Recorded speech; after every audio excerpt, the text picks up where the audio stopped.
anghydfod efo y BBEC yn peribryder mawr i mi ar hyn o bryd. Dwi'n cytuno efo galwad eos y dyla cantorion Cymraeg gael y tâl iawn am ei gwaith, ac o'n i'n teimlo be allwn ni wneud i gyfrannu at yr ymgyrch nad ydw i'n canu offeryn ac mewn band.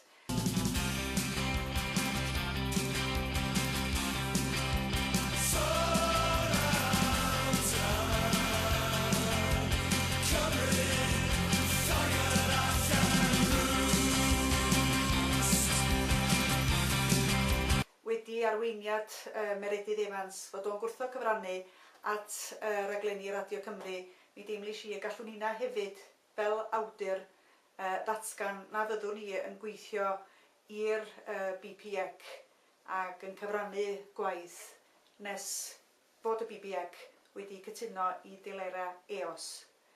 Felly, mod i wedi sgwennu stori fer cyn y Nadolig, mi sgwennes i at yr awdurdod a dweud na byddwn ni yn cyfrannu ac byddwn ni'n fodlon iddyn nhw recordio'r stori, ond nid yn fodlon iddyn nhw i darlledu hi nes bod yr angytundeb wedi i setlo. Ac unrhyw un arall dwi'n annog iddyn nhw, mi allwch chi wneud hyn a mae o yn dwyn pwysau ar y BBEC. Yn ddiweddar mi ges i lythyr gan y BBEC o'r adran gytundeba yn Llundain yn deud na allan nhw reid cytundeb yn yr iaith Gymraeg i mi. Please accept my apologies, but we currently do not have this agreement in Welsh, so I hope the English version would be acceptable on this occasion. Yr ateb yn syml ydi deud na i Saesnigrwydd BBEC gwrthwynebu y canoli a datgan bod Radio Cymru yn wasanaeth cenedlaethol a dylan nhw barchu yn iaith ni.